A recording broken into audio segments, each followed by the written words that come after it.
Good morning, ladies and gentlemen. We have a new and here we go. We're good to go. Good morning, guys. We're having Shiv. You're gonna have to meet. We'll figure it out. You're gonna have to disconnect your phone probably, but we're good to go. We got a special crew with us. We have Shiv joining us. We have Easy and we have Bunny who should be joining us shortly. Oh, Shiv, while you're getting set up, for anyone that's not following him, make sure to check him out. He's a kick-ass Spaces host, I think 3 different shows. My personal favorite is The Playbook. I believe that's back after a little bit of a break, but they host and they connect with some of the top Web3 content creators. By the way, Pio might be joining us later on in the show, but he texted me this morning. He said, as he says, he was stuck in gnarly traffic coming back from Boston, as he says. But Easy, while Shiv's getting set up, I want to run one thing by you because I know you're a gaming guy. Did you see that GTA 6 was going to be, the trailer was going to be released? I'm not a big gamer. I've played GTA like 3 or 4 times, but it was wild for me to see people freaking out about a trailer being released. Dude, it's been like 5 years in the making for this, dude. Like, this thing has been so long coming now that at this point, anything for GTA is going to be a banger. So, like, bro, it's probably been 10 years since we've gotten GTA. Like, probably 10 years. So, getting GTA 6 officially from the Rockstar account saying, like, we're about to drop this is monumental because there's been speculation of it for so long that it's like, oh, thank God, dude. This thing's been such a just idea for so long. Bro, GTA 5 is like, it generates Rockstar so much money, like so much money from GTA Online. During COVID, GTA role-playing servers blew up, and that was like people's version of the metaverse. This thing's gonna bang. Like, the second this game drops, I'm probably calling out sick for like a solid month. Whoa. And like we'll talk after. I won't look at the market. My page will turn into a GTA page for that month. Just clips and highlights. We'll get back to it once I'm done. So a quick story. About 2 months ago, I was at this bar and I met this guy who was a developer or like something on the coding side of the GTA 6 game. He works for Rockstar, and we were like pressing him about it. And he initially like didn't want to say anything. He's like, no, I can't say like what we're working on or anything like that. An hour later, we had this guy take like 4 or 5 tequila shots. He's this guy's hammered, and he starts coming out. And he had said, he's like, the end of the year, we're sharing something, like, stay tuned. We've been grinding like so hard trying to get this done. So it was cool to see that actually happen, and the people were excited about it. Ellie.jpg was asking if it's a rumor. No, they tweeted it out. You can go to the Rockstar account. I believe they're celebrating their 25th anniversary today, which is cool. But Shiv, let's do a little audio check. How are you doing? Mic test. Still muted. We have some audio issues on there. We'll get it solved. All good. We might have you just join the Twitter space. Maybe now? Or... Yep. There we go. We're good. I just have to take my phone out completely. Okay. Yeah. We're good now. Sorry, guys. Damn, this is the 3rd day in a row that we've had. We're on a roll, dude. We're just crushing it.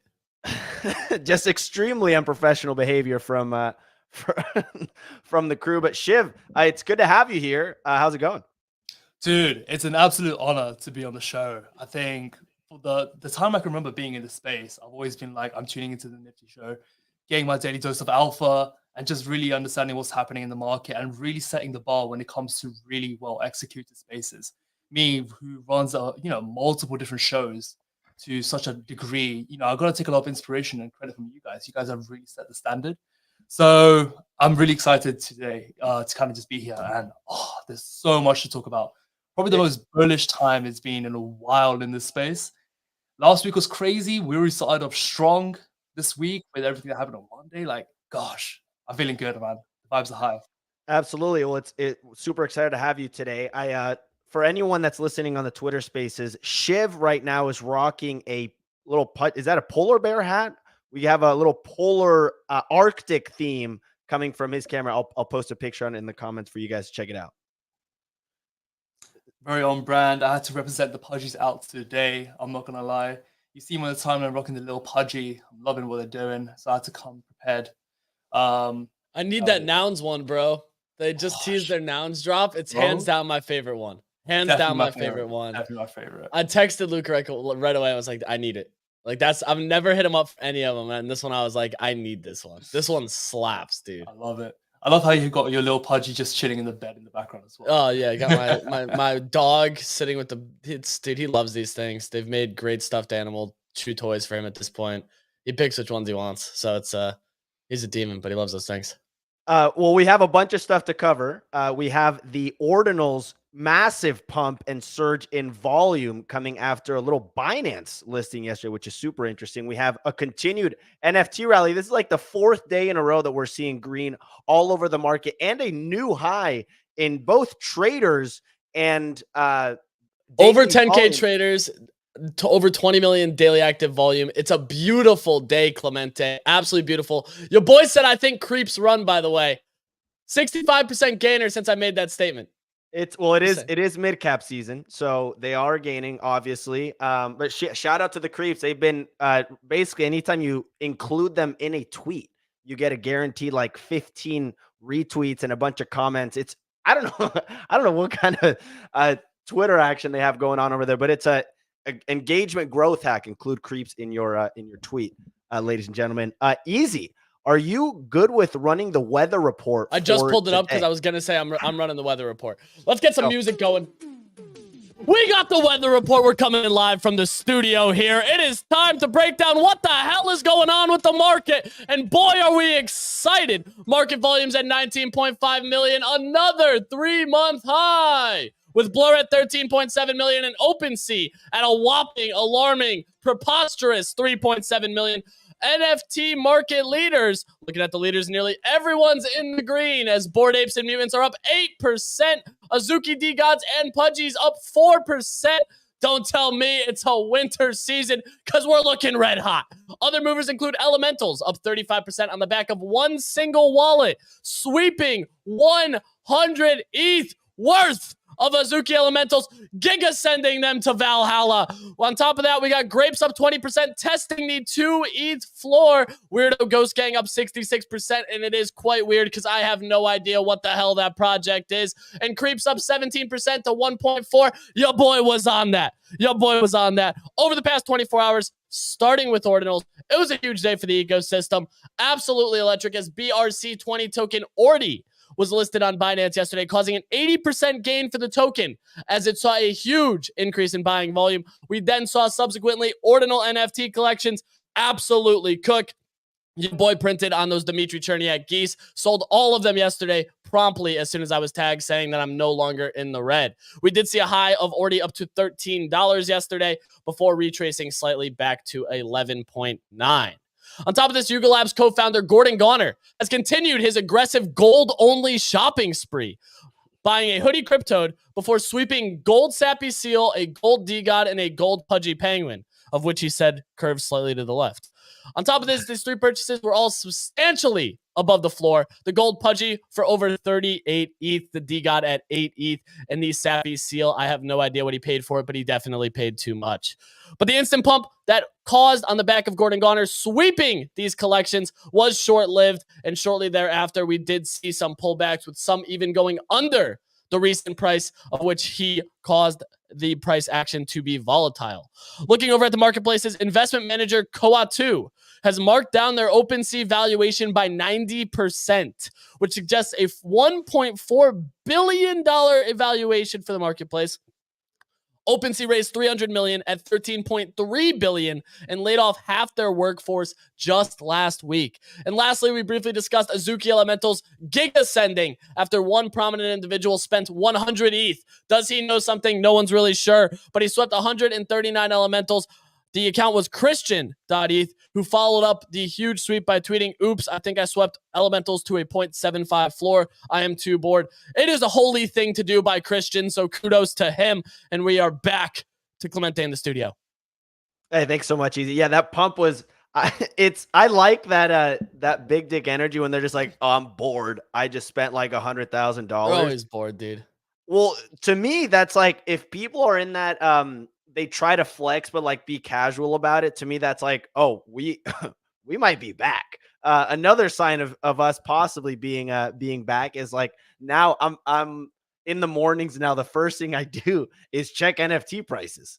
We're back. I haven't done that in like a year. Where I wake up, I'm like, oh, like what are what are grapes at? What are checking that out?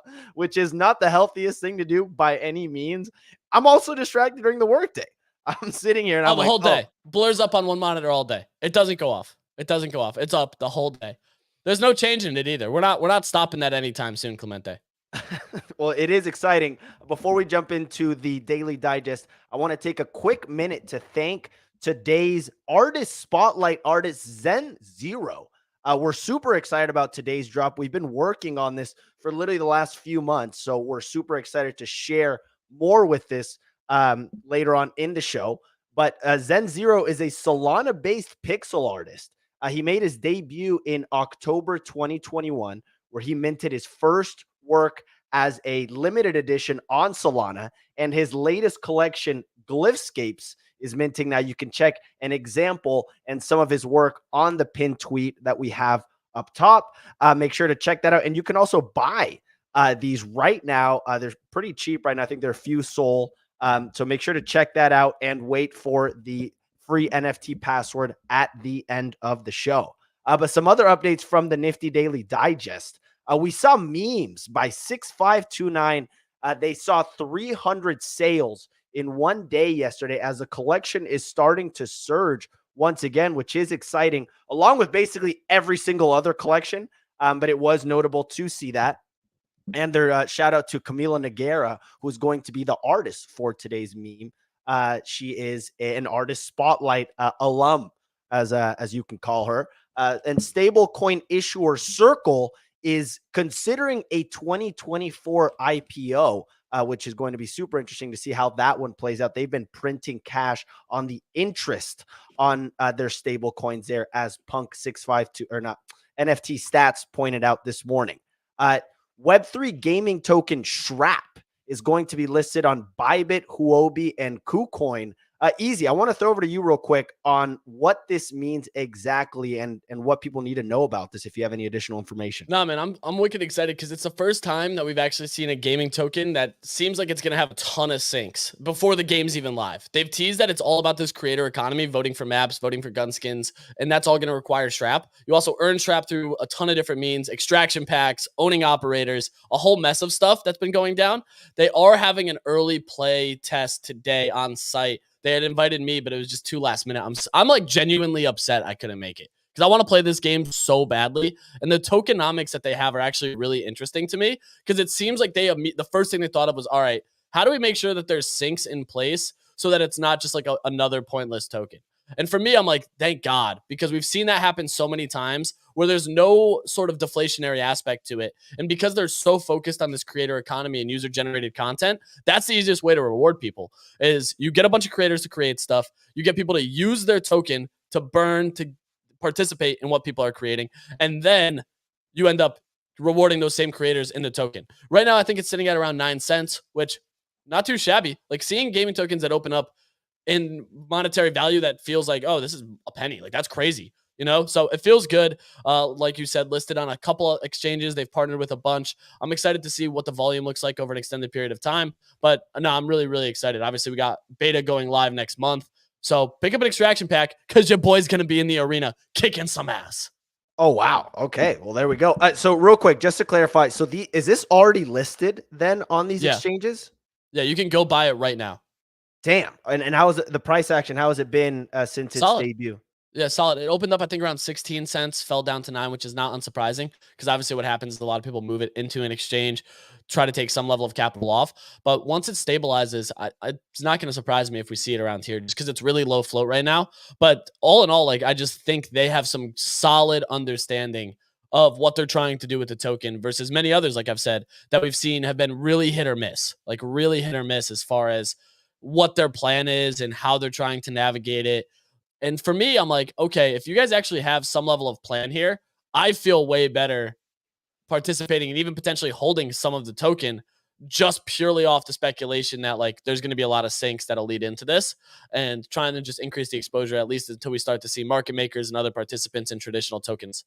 Yeah, absolutely. And obviously they are our main gaming partner. Shrapnel is who we are referring to. You can actually, if you'd like to participate, you can either buy an extraction pack right now for as little as $20. And for today, you can use a discount code Nifty for a 30% discount. I believe we're doing that for a few packs while supplies last for today. So be sure to check that out at thenifty.com/shrapnel. We love partnering up with them, and we will continue to do so. But some other stories from the Nifty Daily Digest to finish this off. We saw Bitcoin Ordinals have their largest daily volume since May. And this was obviously driven largely by BRC20 volume, but we'll continue to talk about that later on in the show. We talked about this a little bit earlier, but Luca Netz shared a preview of the Nouns and Pudgy Penguins collectible.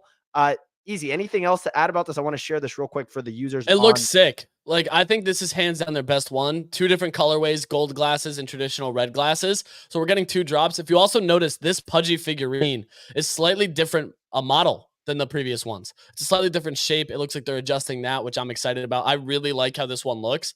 And for me, that's why I'm like, in collaboration with the Nouns, they passed it through a Nouns DAO proposal. Luca picked up a Noun to leverage some of that IP. So I'm really excited about this one. I love the collectible side of things. Obviously, like, I have Bear Bricks in the background. So these figurines to me are just something that I enjoy collecting. And that's where I'm like, okay, I can get behind this. You know, I can really get behind this. I'm excited to see what they continue to cook up. But this one's hands down my favorite one that they've dropped from all of the Pudgy collectibles. Absolutely. I mean, and just for additional context, it's got 82,000 impressions, 1.4 thousand likes, which is not bad at all. Shiv, as someone who's very plugged into the Pudgy Penguins ecosystem, and you have a little Pudgy as your PFP. I believe it used to be an Azuki. I'm curious if you have any additional context on this or anything Azuki or Pudgy Penguins related before we move on. Yeah, I think when Luca put this proposal through, it was a no-brainer. I think what Luca's trying to do is really proliferate the brand.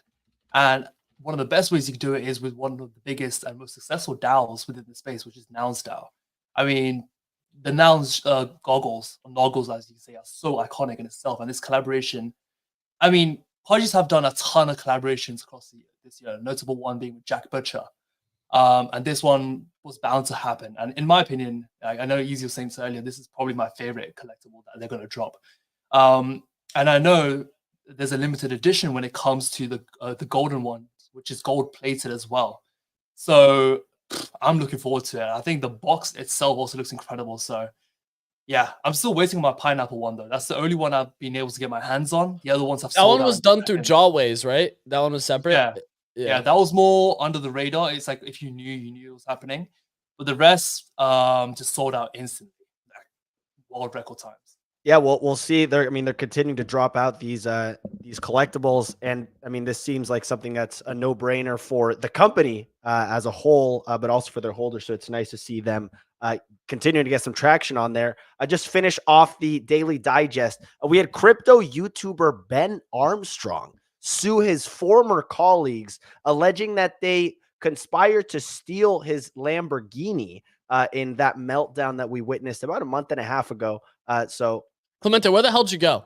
I don't know what the hell. We'll continue running through this. Here we go. Oh, we're back. I was scared, man. that I need. But continuing to run through these, we had the unboxing video of what the artifact, those limited shoes, they looked pretty dope. I'm not going to share my screen. We're just going to keep running through this. And lastly, crypto tax software Acoining was acquired by BlockPit. I've used them, but I used them for my taxes last year. So that was interesting to see that acquisition. They're doing a rollout and a deprecation of their product going forward.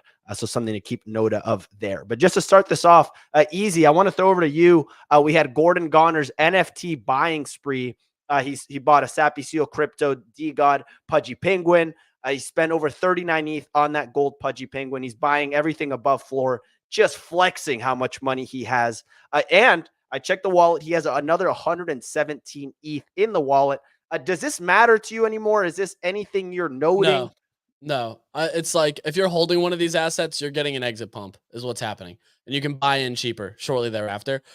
People on my show earlier were talking about it as like the Gary V pump. If you remember that from the bull run, Gary V could buy something, send it 5x, 10x, 50x, and then basically retrace over the next coming days. So for me, I'm looking at it. I'm like, if I'm holding one of these, I'm hoping to get out on that pump, or I'm just going to keep bag holding it. Like there's really no in between. He's buying over floor. He's backing communities that he really likes. I don't think there's much more to it aside from that. And to me, that's where it's like, it's cool. Like it's awesome to see a founder just flex on the timeline, all from his toilet, as he commented yesterday, which is absolutely hilarious. So he's crushing it, man. You got to give credit where credit is due, and he's definitely backing some quality teams. So I'm very excited about that. But I don't think I think it's just marketing at this time. It's funny to see this happen right after Yuga blinded a bunch of people. Maybe it's a psyop.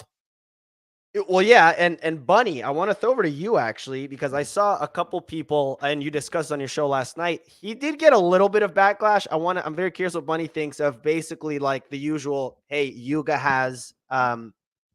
just laid off a bunch of their workforce and is like trying to cut their budget, and then you have one of their founders basically deploy $1.4 million in a span of 2 days. Bunny, what do you think of your ape founder spending $1.4 million on some of these NFTs? I've seen somebody compare it to if you laid off like half your employees and then you just started flexing that you bought like a Lamborghini to them, right? Like, and I don't think that's a terrible comp. I mean, I guess it's his own personal fund, so it is what it is. But it does feel weird after a huge layoff to just be publicly spending so much cash. Like, even if it's on NFTs. I don't know. I get a weird feel from it. I think it's cool. I think it's cool that he's supporting other communities. What? Well, thanks, Bunny. If you could mute yourself, that would be great. But I appreciate the context. Yeah, it is. I mean, I don't think there's anything else to add to it other than that it is a little bit interesting seeing how that plays out. Granted, he has also been pretty inactive on the whole founder front. He has been advising a little bit, and I think he was at an 8Fest event yesterday. I saw a picture with him and Thread Guy. I think that was an old flick. That was picture. the one from NFT NYC. It was Menace, TG, and Gordon. I think Gordon's still just in Miami. He had noted he didn't make it out to 8Fest. So I think that was an old picture, but same. Got it. Well, I appreciate the context. Shiv, anything to add here before we move on to the next piece? Dude, it's funny because going back to what happened in the bull run, the Gary V touch was just a sight to see. I remember I didn't submit my wallet one time. Gary V showed it. It went from 0.2 to 70. You best believe I was not getting sleep at the whole week. And then we saw also Frank do a very similar thing earlier this year, buying a bunch of projects where, he just wanted to indulge himself into that community as a founder to build a great relationship. And I see the same thing kind of happening here. You made a great point. Is this a style with what just happened with Yuga and the 8Fest with kind of people getting blinded? We don't know, but hey, people are loving it. And I think if there's a better time to do it, it's literally now. The vibes are pretty high. People are excited. It is nice to see what people are excited about. And the funniest thing is people like searching for his old tweets. Like the entire Ranga community was retweeting this one tweet that he sent like a year and a half ago saying that he liked the Ranga art, which was interesting. But Easy, I want to check in on you, or I want to hear from you what you think of the recent action in the NFT market over the last 24 hours. I know you've been keeping a close eye on some of the recent token pumps, smaller and lower cap NFTs, and you have a close eye on the Discord that's extremely active on the trading front. So I'm curious what you've been seeing over the last 24 hours. Yeah, so I think it's Nounish Punks was one that ran really hard, got up over 0.1. Another gaming play. Obviously, like I'm holding these burn ghost things. I'm just playing the token. I'm basically at break even now. I could have taken the 2x, but they didn't all sell. I'm still looking. There's some people like this gamey arcade, but that's an open edition, but a huge prize pool involved. So it's still gaming focused, but now we're starting to see on the lower side of the market these plays that have been sitting for a little bit of time. Obviously, the mid caps have been like the clear winners as of late, with all of them finding volume. And it seems like right now people are hunting for which ones haven't pumped. It's like, okay, let's try to take a speculative bet. Bunny even said last night when I was talking to him, he's like, I think Gordon buys a Pudgy next. And if you had timed that, you would have been able to find some quick liquidity on that. But like Captain's down 5% because the token's moving down. Mochaverse pushing off 2 ETH. So there is still some mental numbers that are playing into it. Yeah, Nounish Punks are up 60%. That was like a clear low side winner right there. It's not terribly surprising, to be honest. I like Sugartown here. That's one that a lot of people are speculating on with Zynga rolling out their next game. I like that you had called that out. That's also down slightly to 0.2 from where it was. So you are getting a little bit of negative price action on some of these things, but nothing goes straight up. That's the big thing. Is like you are going to see some sell pressure on things. A lot of people talking about MFers on the back of the vibes meta, because obviously cryptodes have very similar price action. But the tough part is like with cryptodes, those ran purely because of the SocialFi bet. Was like people are like, this is the SocialFi PFP, don't overthink it. And that's what led to a lot of people to be like, okay, I'm just going to pick one up. And now you're kind of seeing some others try to see like what the next vibes play will be. I'm watching Imaginary Ones, oddly enough, mobile game coming out with this racer that they're dropping in a bubble token, but that is already pumped. It's up like 60% or something crazy. So there are still a lot of plays out there where I'm like, what is going to take shape and take kind of lead here for the next big swing? And I still like that 0.3 and under range, man. It feels like that's where there's still a lot more liquidity and a lot more moves that could be made. Obviously, Subduck sold off really hard. Yeah, I'm kind of just watching to see, because I think we're going to get a mint here that's going to get people hyped. Springfield Punks did what it did, but it was very narrative based. The Springfield episode, obviously of Simpsons, that caused a ton of volatile price action. But now it's like, okay, what's going to happen if we get a degen mint that's not narrative based that gets people excited and start aping back in? Got it. Yeah. Well, on that note, I actually did, not to pump my bags because I haven't yet. I put in a bid for auras this morning. I like that 0.18 sub 0.2 range. Definitely is interesting to see. And I was also thinking to myself, yeah, like MFers, for example, I'm going through these plays, right? And you see cryptos pumping. You're like, oh, should I look at crypto dick butts? Should I look at MFers? And you see all those already pump. So it's like people put these narratives in place and then try to buy off of certain activities. It was also interesting to see, we saw the blue chips, quote unquote, or these larger caps seeing that additional volume. It, like, for example, Bored Apes are up 9% over the last 24 hours. You see Azuki also up 9%, Pudgy Penguins up 4%, Clone X up 4%, D-Gods up 3%. Shiv, I'm curious on your end, what do you make of the recent activity in the market? Obviously, we've been seeing lots of green activity, but I'm curious if you've been making any plays or you've been watching anything in particular. As you've seen, I think the narrative really being painted here is a lot of Web3 gaming, tokenomics, and obviously the projects that are dropping tokens really getting a massive run up. What we saw with ZTX and even meme coin is people are missing out on these drops, airdrops, and they're like, we can't afford to miss out on the next one. So you see a lot of these Web3 gaming projects and a lot of these projects dropping a token and then running up like crazy.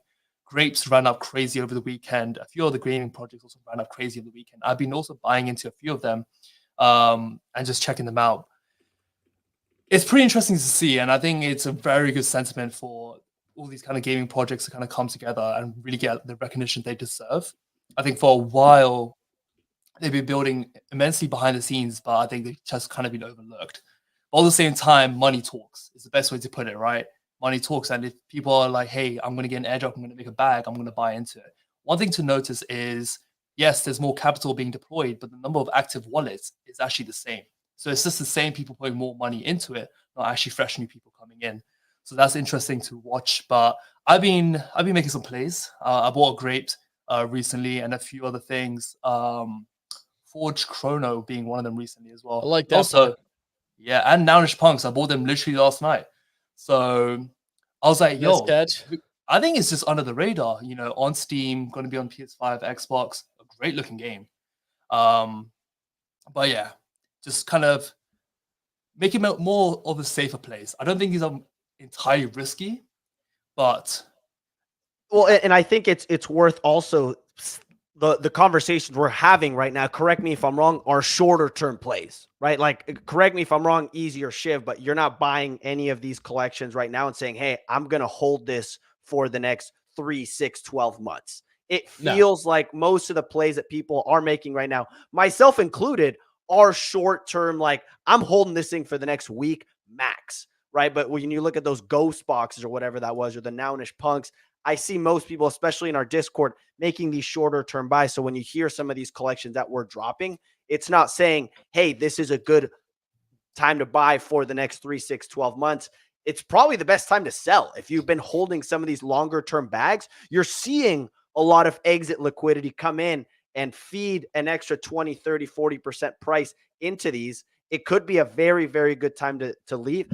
Frankly, none of my old bags like Nick's have been pumping. I'm like watching these. I'm like, where the hell is this going to go? And it was also interesting to see people like starting to shill projects from like late 2021 that are just straight up rugs that are just like, yo, this one's next. Like it was the third cartoon animal PFP. That's a 10K. This is going to be historical. It's going to bounce off of the cryptodes pump, which was extremely, it was funny to see. Anything else, Easy, that you're watching for today in particular, or anything else that people need to know about? Real quick, before you get to that, Shiv, on the note of the unique wallets going down, I've been tracking that, and actually yesterday was a small uptick, and today we did see a pretty large uptick in terms of new active wallets. The Dune dashboard that I'm tracking said it was at 16,000 yesterday. I'll share that as well. But it was interesting to see that uptick and the usage in Opensea in particular, right? When I look at usage on Blur, I value that a little bit less than the usage on Opensea because I view those Opensea users as the more retail, newer buyers versus just straight traders. But Easy, I'll throw it over to you if you have anything to add. No, nothing too much on that. It's the volume's interesting because wallets did break back above 10K for the first time in like 3 months, which feels good.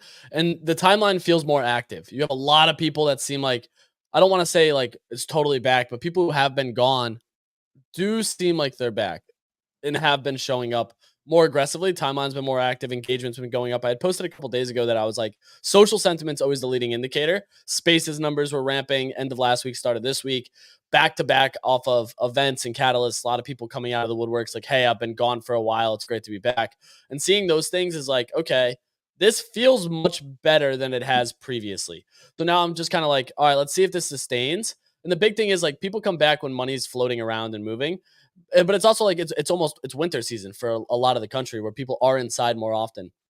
And that does have a play in it for sure, which is like people are at their desk, they're home on holiday, they have more free time, they're able to navigate and track things more aggressively than just kind of waiting and being at a desk job. You know what I mean? So that's the thing where I'm like, okay, let's see where it goes from here and see if more people continue to stick around. Yeah, absolutely. I saw a comment saying risky trade, saying just wait till it snows. Just wait till hurricane season heats up. Just wait till tornadoes start running. The weather, the worse the weather is, the better the NFT market will do, ladies and gentlemen. You heard that here first. Climate change, the sea level's rising. That's going to bring NFT prices up. Anyways, I want to touch on Ordinals volume next. We saw the highest daily volume in the last 2 days since May of earlier this year, which was basically peak Ordinals craze. We saw Binance list ORDI, $ORDI, which was the name Ordinals, which pumped 80% after being listed by Binance. And that was pretty much the bulk of the majority of Ordinals volume. But overall, we did see a lot of Ordinals collection see that spike in volume. Obviously continued Bitcoin frogs. They're up to 0.07 Bitcoin. We have OMBs coming up as well. They're up to 0.25. Anything else you're watching for there on the Ordinals department, Easy, either on the BRC20 side or anything else? Yes, I saw Charfood tweet about Doge Punks, which was like the first 10K generative on Ordinals, and that one does seem like it could have some legs. We'll have to wait and see. Mainly though, I'm not too crazy about Ordinals just because like it's a lot of time to manage them, to be honest. Like to put that lightly, it takes a lot of time, energy, and effort to watch them, and they move much slower, which is the tough part. Like you look at ETH, I think ETH moves slow. Ordinal moves like molasses in comparison. Like just because I'm used to Sol, which moves so quickly. And for me, I would rather keep trading and navigating what I know and what I'm familiar with versus chasing kind of that next hype thing there. So personally, I'm going to probably stay away from Ordinals. I still have a big bag of OXBT, but aside from that, I don't want to chase pumps and get exit liquidity. Got it. Just to play devil's advocate on that a little bit.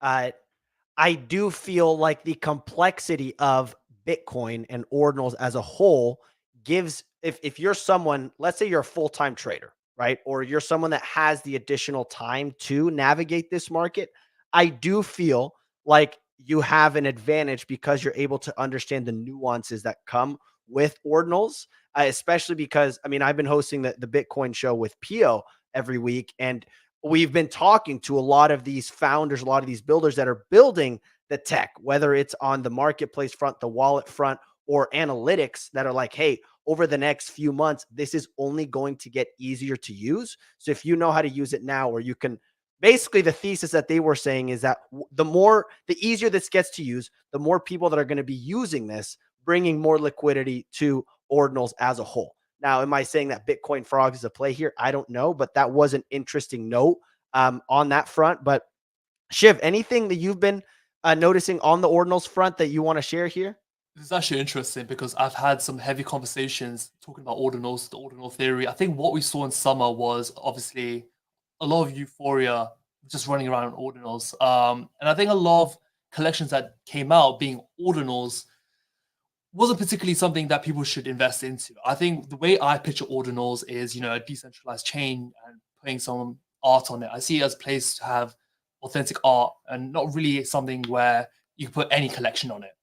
So I think people kind of just got in the midst of buying collections like how they would on ETH or Sol, when I feel like the purpose of ordinals is not that. But talking about ordinals now, I actually did not sell any of my OXBT bags, so hopefully that goes up. I have a bunch of it. Shout out to Big God there. When it comes to ordinals specifically, I'm really just looking at OMBs.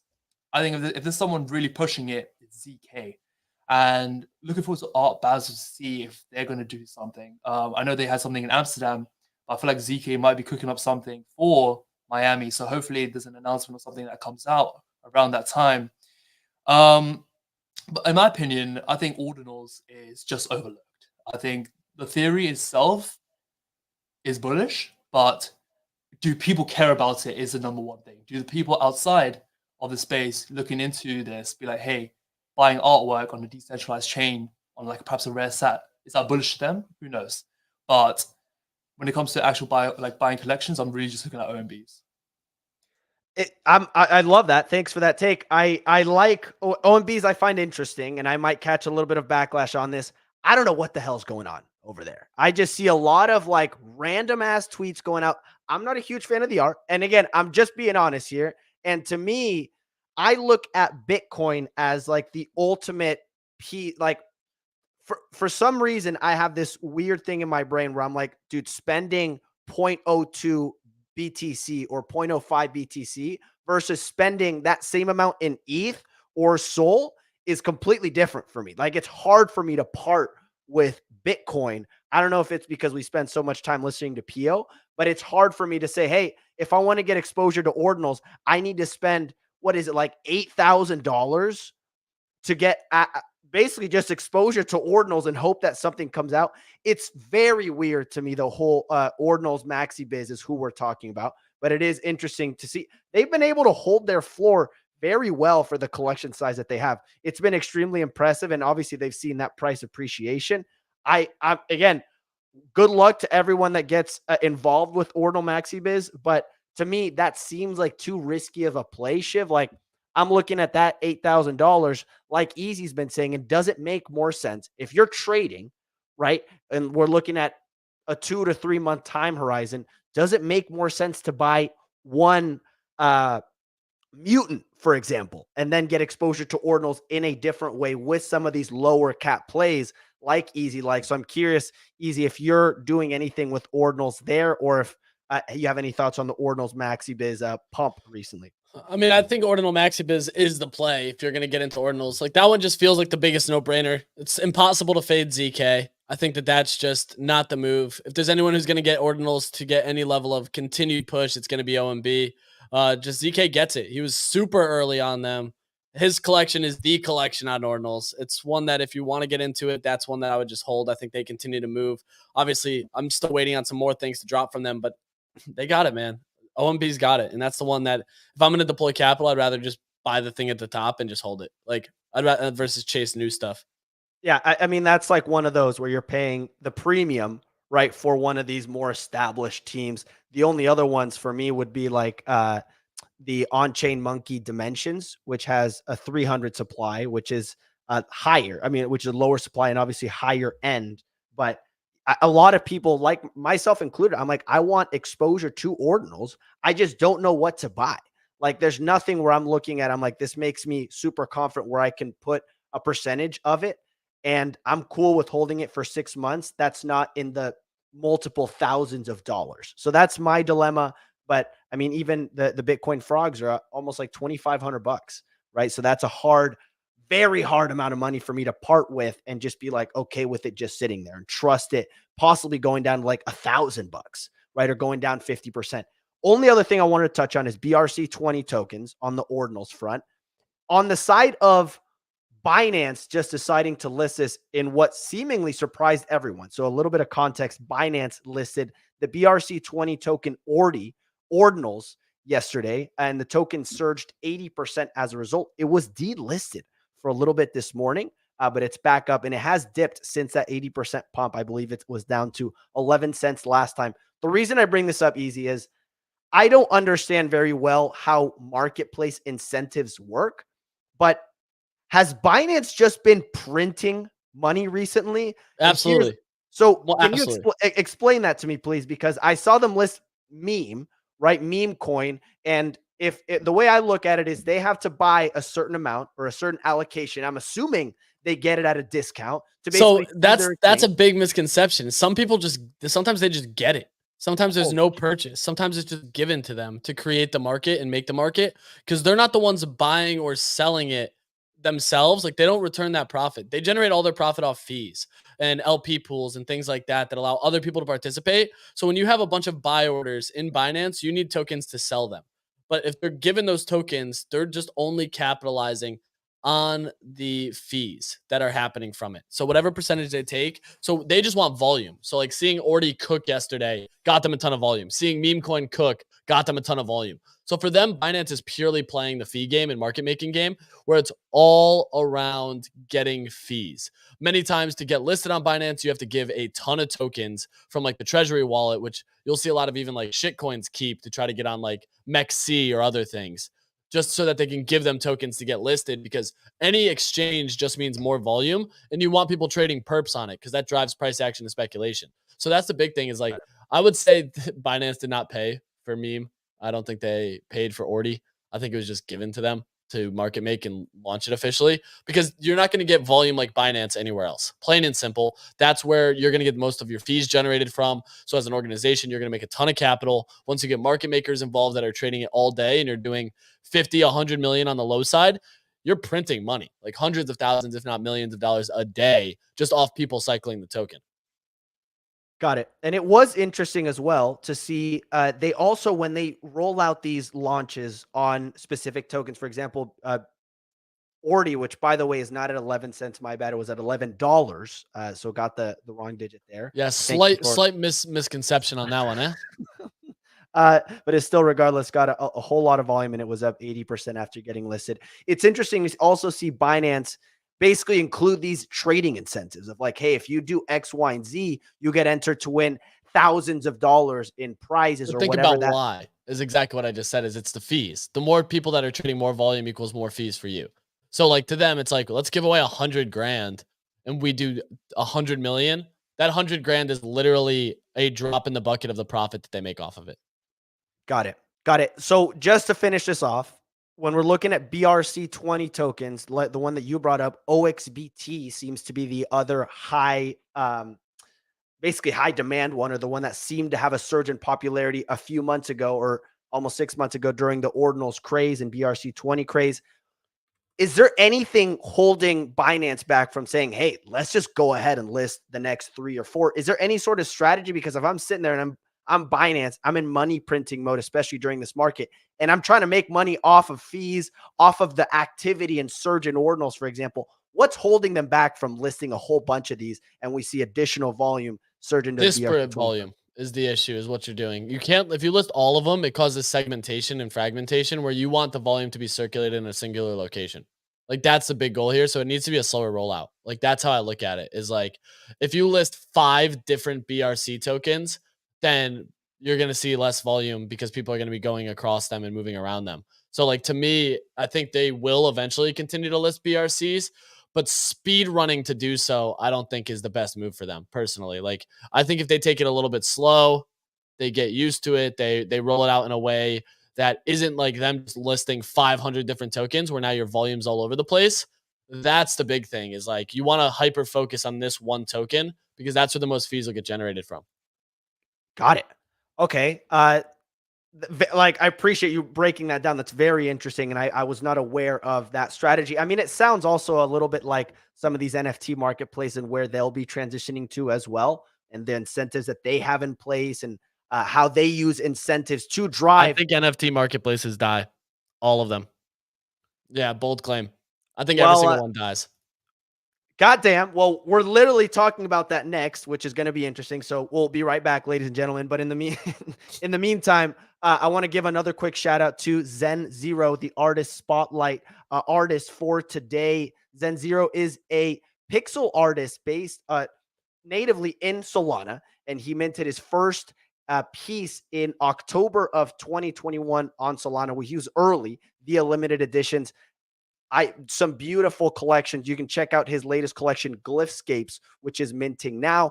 The pinned tweet above will include a link to mint. One of those, you can get them very cheap. And I'm very excited to show everyone the free NFT that we have cooked up for you all today. It's an absolute beauty. But so I want to move over to the marketplace situation. And there's a couple layers to this. I want to start with Opensea. And Shiv, if you have anything to add here, just let me know. But easy. So the news cycle yesterday, basically what a lot of people were tweeting about was that Opensea's investor, I forget their name, it was like Coat or something like that. They had invested $120 million in Opensea, and they wrote that off to just $13 million. So it basically brings Opensea's valuation from $13.3 billion back in January of 2022 when they reached $300 million. It brings it down to $1.4 billion. I want to start with that. A, do you feel like that valuation of $1.4 billion is high for Opensea? Okay, well, next question. Do you feel like Opensea can potentially make a comeback here using their... You don't need to finish the sentence. I don't think Opensea even stands a chance to make a comeback. Like personally, I look at it from a perspective of like, what have you done to innovate or even excite traders in general? And it's literally nothing. You bought Gem. It took you God knows how long to like send out Opensea Pro, which nobody uses. Like people still go to Blur. Opensea Pro is cool for like 2 days, and people still go back to Blur. But like, I think I'm very interested to watch what happens with this Yuga Magic Eden partnership. Because say Yuga leverages Magic Eden as an underlying tech stack and just has their own marketplace on their site or through other side, and that's how they drive this. That's my like big focus is I think we're going to end up seeing significantly more of these do it just on their site. Like, sure, we look at Web2 brands and it's like an Amazon aggregates everything, but you still have so many people that are just selling through their own site. On your own site, you can royalty enforce, you can limit stuff, you can take a lot more action for the consumer and customer side, which is way bigger to a lot of people.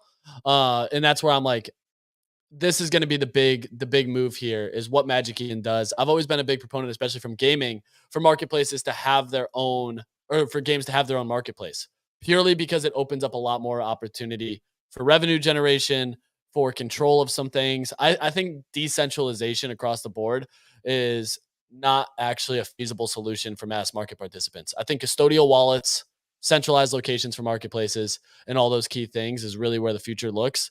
And because like, dude, someone's not going to want to go to 6 different marketplaces to buy something. They want to go to yugalabs.com and press buy and get it. And most people don't care about custodying their assets. Like we're in a very niche group of people, you know? So that's how I look at it. And I'm like, sure, decentralization sounds cool, but at the end of the day, it's not how you actually get a wider market consumption.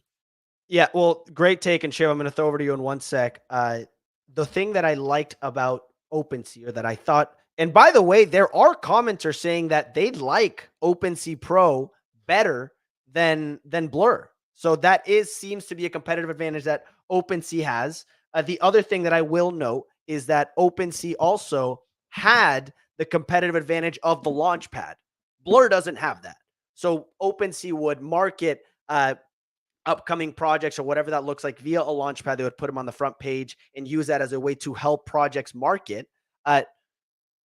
Magic Eden comes in, and what do they have? They have that launchpad already built out. I don't think it's ready for ETH yet, but that is interesting to see. So I think the market is wide open for Magic Eden to come in here and disrupt, especially considering the unknowns that are still left about OpenSea. About Blur Season 3 incentives. Shiv, I saw you had unmuted. Anything you have to add here on the OpenSea front? It's going to be tough. It's going to be tough for OpenSea to make a comeback when you have all these other platforms that reward traders, people that use their platforms, Blur, even now Magic Eden coming in. I mean, one of the main reasons what makes Web3 so great is royalties, supporting creators, supporting projects, having that percentage there, right? It's so discouraging for any sort of collection artist to put their collection on OpenSea. It's tough. And when you have all this money that was made, but you're not putting it back into your platform, it's discouraging, and it's gonna be tough. It's a tough sentiment to come back from, right? I know everyone's saying drop a token or drop this and that, but support your creators. Be the platform that leads supporting creators and projects. I mean, you see Magic Eden understanding that and just taking that charge forward, especially with his partnership with Yuga. It was the biggest fumble that I've seen from OpenSea, in my opinion. But we'll see what happens. Yeah, I mean, the whole idea of creators and their market share that they had there, it seems to have been diminishing. Over the last 6 months or so, ever since they kind of took that stand and wanted to compete with Blur on that front. Bunny, I see you have your hand raised. Anything to add here on the OpenSea front? I know you've tweeted about them a good amount, so I'm curious what you have to add here. I mean, I don't think OpenSea's dead. It's still like right when this Blur season ends. Like I wouldn't be surprised if the volume evens out a little bit in OpenSea's favor. But the royalty thing. Here's the thing: like the traders don't want royalties. Like that's been proven through the market. That's why we're at where we're at. And I think making people like I'm gonna have to like wrap my ape, right, or something to get it onto this new Magic Eden platform. I don't think that's gonna be like, why would I do that to lose money on the sale? Very, very interesting perspective. Bunny, on that note, and I want to throw it over to everyone here on the panel. And by the way, we're seeing some OpenSea super fans in the comments in both Twitter and YouTube. I didn't know people use OpenSea this much. They are doing 3 million in trading volume a day, roughly, and they are beating Blur in terms of unique traders on or weekly users, which is interesting. So they're not completely dead by any means. The only thing I wanted to float by you guys, because we saw this speculation all over Twitter last week after they announced their layoffs, is a potential OpenSea token. They are based out of the United States, right? So the percentage that I had looked at is, I'm like, hey, is there any chance that these guys drop a token? I listed it at 5% chance that they drop a token. Are you taking I'm the at over? 0% chance. So Easy's taking the under on that they drop a token. Like, can I go negative? Where's Gem based? Is that in the United States? Yes. Was that was like where the speculation was when they acquired that, right? That was based outside the US, and that's where the token drop was going to come from. Yeah, peace, kid. Good luck. Like, there's no shot, dude. I got the over, dude. I'm holding out, man. I'm staying hopeful on the OpenSea airdrop. I'm taking the over. I love that, Bunny. Are you still holding that? What was it? The Gem NFT that they had? I think I flipped one of those for like 0.02. Was that the one Machi bought 700% of? I think so. There's 94,000 of these, and they're holding a 0.02 ETH floor, so not bad. Bunny, are you still holding one of those? I think I do still have one. I would have to check. It's probably in like a wallet that I lost the seed phrase to or something. But I do think I have one of those bad boys. Got it. Shiv, anything to add here? Over or under 5% chance that OpenSea drops a token here? Oh, it's going to be a tough one. I hope they do. I'm going to say bullish on that. I hope they do. It's a no-brainer not to, in my opinion. But I'm just reading the comments. I would agree. Look, when it comes to overall user experience, OpenSea does have the upper end. You know, sometimes I like to even go on OpenSea to check out collection. It's just visually appeasing and perhaps more user-friendly compared to Blur. I mean, Blur is obviously for the pro traders. And the other platforms don't get much recognition, but that could all switch. That could honestly all switch. But let's see. Token, please. There are straight up also people that are just hate Blur, like just hate Blur. Like, I mean, I'm seeing comments right now. And also I got a comment of someone shilling me ticker Opensea and giving me the link to buy that in the Twitter comments. So we're getting people shilling the We're so shit back. coin. God, dude, Oh, we're that so was back. the cooker overnight, dude.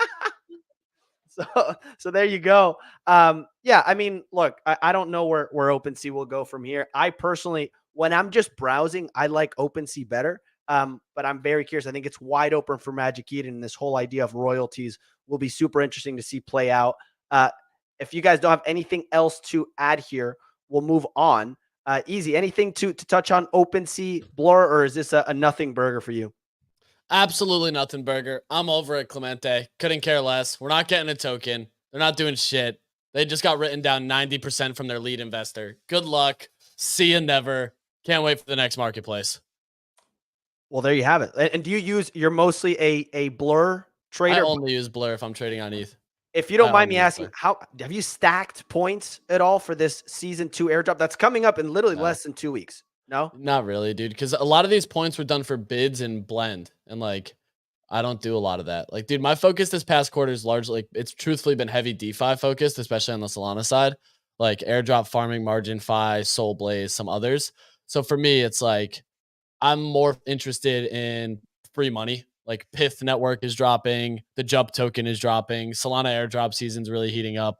So for me, it's like I'd rather spend my time, energy, and effort there versus farming a token that's down 90% from launch and that's currently being valued at literally less than a penny on the dollar, or less than a penny on the point. So some people are going to do all right, but seeing some of the biggest Blur farmers just be so deeply underwater, I'm playing with such smaller size that like I have such little value, dude. Like I don't care about this second airdrop. The first one was great. I claimed it really early and sold it immediately. So like that was awesome. But I could care less about the second one. I hope people who have been farming it make money. But I think there's way more profitable EV plays. Got it. I mean, yeah, I agree. I agree with you. I was, I tried farming Blur for like a 24 to 48 hour period and I picked up like 40 points. Right. So I was like, oh, like that's not, that's not bad. And then I look at the top leaderboard and some guys are just picking up thousands of points, just dominating the leaderboard every single day. I'm like, how am I competing with these guys? But it has been interesting seeing the Blur token run. I mean, I believe it did a 50% a run in the last couple of weeks. Do you own any Blur token, Easy or Shiv? And do you think that's a little bit of fishy activity or that's all natural? Who knows? Like at this point, once again, I'm so like unfazed by Blur at the moment that it could be fishy activity. 50% runners, unsurprising in times like this, just because you're gonna have people who are trying to recoup some of those plays, make back some of that cash. And for me, once again, I'm not really too focused on it. I'm not too worried about it. I don't care about chasing it. I own none of it. I think that there's way better risk reward tokens out there than chasing Blur, especially watching. Like, dude, I was net short Blur going in to the start of season 2, just knowing that like you have unlocks from VCs and things like that. And most of the time when you see these pumps, it does lead right into a VC unlock, which lets them get out and then retail gets involved and it's like, oh, I just got smoked. So I want no part of it. Tons of VC unlocks looking at it where I just think that the retail participants are going to get beat up. Absolutely. And before we wrap up today's show and we share the free NFT password for today, Bunny just sent me this tweet from Gordon Goner, which is the co-founder of Yuga Labs and Bored Ape Yacht Club. Quote unquote, listen, it's going to be a fucking day, okay? I'm rapid firing a bunch of NFTs under 3 ETH later and then copying some expensive grails. Hold on to your butts. So this guy's just single-handedly saving the NFT market. I love the energy from that. Bunny, anything to add here from what it sounds like is your favorite co-founder in the NFT space? I don't know. I think he's going to buy. I've been saying he's going to buy a doodle and an MFer. So that's just like, I think he both would under 3 ETH. Dude, if he bought a Milady, Holy That was my shit. guess. The My guess was Milady. timeline would go crazy. Any I think that would bring predictions? well, that would bring the house down. It would absolutely. That would be wild. So we have Doodles prediction from Bunny and possibly a Milady. Shiv, any predictions on what we'll see the Yuga Labs co-founder Ooh. Gordon Connor by today?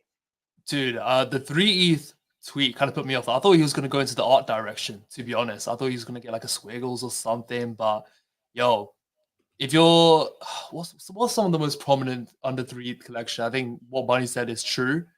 I think if you're looking Cool Cats?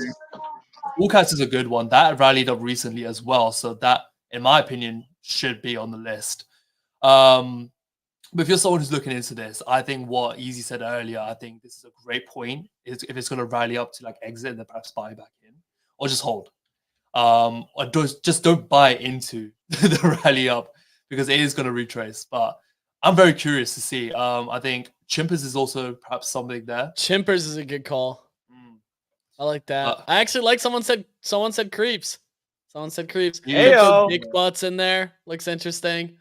Yeah, there's some good ones. So my money's on Ranga.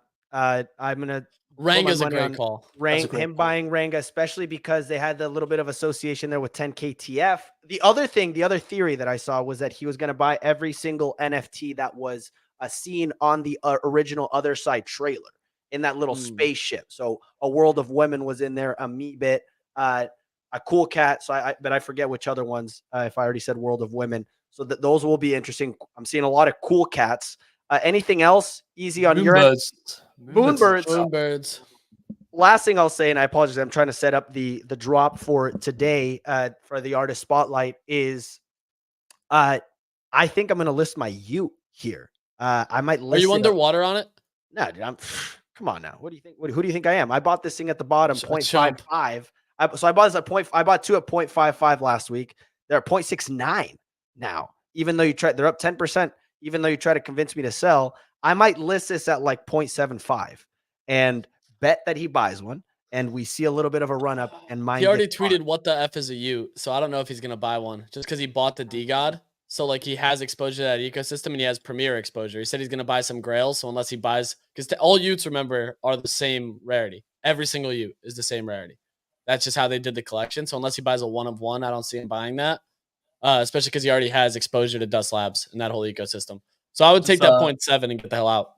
I saw a DM that just got sent to me. A golden bean. A golden bean's a shout. I like the golden bean. I like the golden bean. I'm not even going to talk about it. Shiv, I have some PTSD with beans myself. I used to be a loyal community member. It used to be my PFP. I made my entire social People life. Still call you Bean Boy. People call me Bean Boy on Discord. That you'll see the YouTube comments. With Clemente walks the streets and people are like, "Bean Boy, yeah, Bean Boy, what's good, guy?" Yeah, it's just how they know. That's how they know. Bullshit is what it is. I lost. What up, Bean Boy? Who the hell? Oh, we got Lightning McQueen coming into the the space here, driving back from Boston. I lost thousands of dollars off beans. So we don't really Shiv, just for next time, we don't really talk about beans anymore. Considering how much money we lost, or I lost off. I still have the POAP from Vegas that just shattered me. But anyways, no, I'm kidding. I don't mind the beans at all. I might buy one here if they dip below 0.3. I got to just feel something again. Love that community.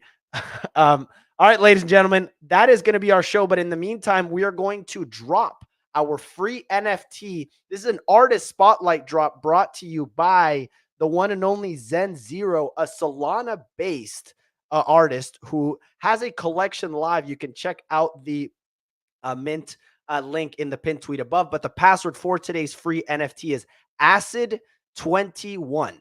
ACID21, ACID21. And guys, check this absolute phenomenal piece out that Zen Zero made for us today. This is really impressive.